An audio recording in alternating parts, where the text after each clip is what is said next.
well. Okay, Esau Misirize, we are still continuing with our Luo migration from where we stopped last time. We are looking at the reasons why the Luo migrated. Okay, but before I go into the course of Luo migration, I think I should first remind you a bit. Like in this Uganda, the Luo were not the first people to migrate into Uganda as our country it is, but the first people were the Sudanic. The Sudanic people have nothing to do with Sudan, but most people normally confuse it with Sudan as a country, but they have nothing to do with that. Then the second group of people were the Bantu. After the Bantu, we had the Luo now coming in. From the Luo, the Atekeri also came, and from there we had also the Nubians. Okay, so today our focus is going to be at the migration of Luo into Uganda and East Africa. But the reason why I brought on those first people, it was because I want in this migration we shall be seeing the intermarriages coming up. Okay, so first of all, between 1300 and 1400 AD, the Nilotes in southern Sudan began to send groups to look for new areas for settlement, pasture, and water. Some of these moved northwards. These were the Nul, the Shirunku, and the Dinka, as we saw previously. So the Luo went up the Nile or southwards. We saw that the Luo were pastoralists, so they were moving in search for water. So for them, they lived alongside the banks of the rivers. Okay, so from Bahari Gazelle, the Luo moved up to Pubungu in the present day Pakwachi in West Nile, where they first settled. Pubungu was the place where the Luo, when they migrated first from Bahari Gazelle, they reached Uganda and settled at Pubungu. Currently, that place is called Pakwachi, which is in West Nile. Okay, let's move on. It was at Pubungu that the legend reveals the other two ancestral brothers, Jipiri and Labong, where they fought, where they brought a bitter quarrel between those two brothers. They were after the spear and the bead.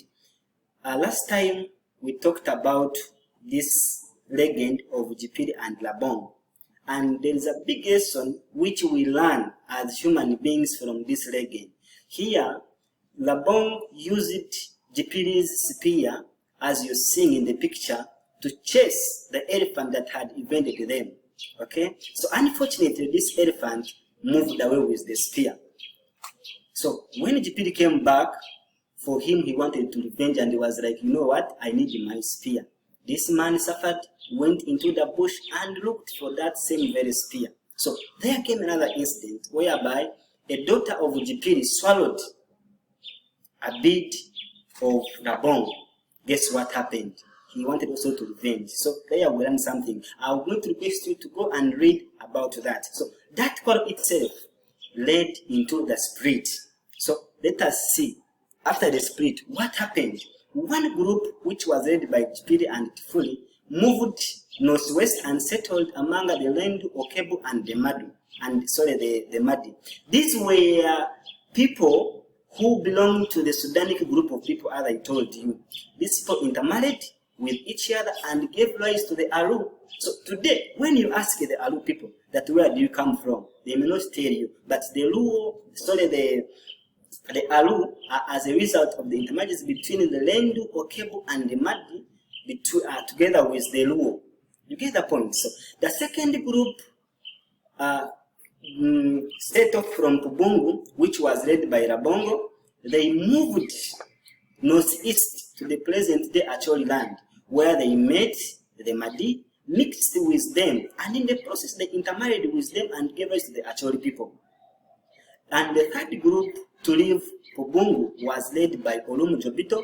That man was the father of Jipiri and Labongo and Tifuli. So for him, he moved southwards in the place called Pawiri, which is Chope, which is currently in northern Uganda. They named that place Chope because in the Luo language, Chope means no man. So they had to take over that place. In some books, they call it Pawiri. It is in northern Bunyoro.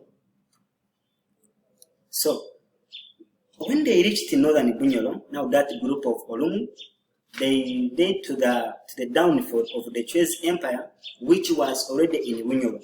In around 15, other groups of them that are settled in Pawindi left and moved into northern part of Lake Choga, where they met the Atekel and the Kumam. These one they intermarried with each other and they gave rise to the group of the Langi. Other groups of the Luo moved from Acholi areas via Mount Elgon, crossed into the present day of Budama areas. They united under the leadership of Adola and became known as the Chabadola, meaning the people of Adola. Okay? So here comes another interesting thing.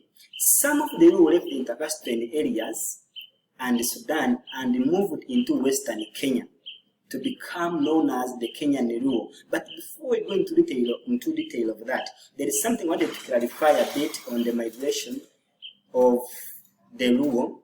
Reached Bunyoro, some crossed into eastern Uganda, where they intermarried with the Basoga over there.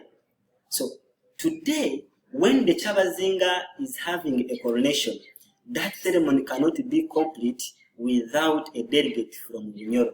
That is the origin. Oh, that one is signifying that these people, they had that relationship which they built from the beginning. So today you will find a Munyoro abusing a Musoga. You will find a Musoga abusing a Munyoro, which is not the case. You people, we are the same. In the effects, we shall see that when the Luo came into Bunyoro, they introduced pet names. Today, when you come and ask a Munyoro, what's the meaning of Alari? What's the meaning of Amoti? They won't tell. Why? It was a foreign language. So, in this world, we should live as brothers and sisters. We all have the same language. Actually, it is from that kind of intermarriage and mixing where historians have come up with saying that in Uganda, we do not have a pure tribe from the genetic and word of the world. Why? Because we are interrelated. We all came due to that kind of mixing. So we should love one another. Okay? Today why are we learning this history of the Luo? We are having a lot of quarrels over land, that this land belongs to me, this land belongs, but we are all related. So let us all unite together so that we can build our country, Uganda. So let me leave that at that stage. So as I told you, some other groups moved from the Intercastrian areas, Sudan, and moved into western Kenya, and they became to be known as the Luo of Kenya or the Jaluo. The Luo moved into Kenya in 4 main groups. That was the Joka Ojoka, Joka Owini, Joka Omolo, and the refugee group. The Joka were led by Ojoko, and they came from Acholi land between 1500 and 1550. Having crossed Bubungu, they settled in an area in western Kenya known as Lamoch Hills. The second group was led by Owini, which came to be known as the Joko Owini. And today, they are settling in areas near, in Nyamwanza area. So there they settled for some time, and then after, they left to Alengo and Kodimo in western Kenya. So, brothers and sisters, we are all one. Let us unite, use the available resources which we are trying to fight for. Let us all use them, let us share so that we can develop our country, Uganda. So thank you for listening and continue loving history so that we can learn more. With that, have a wonderful evening.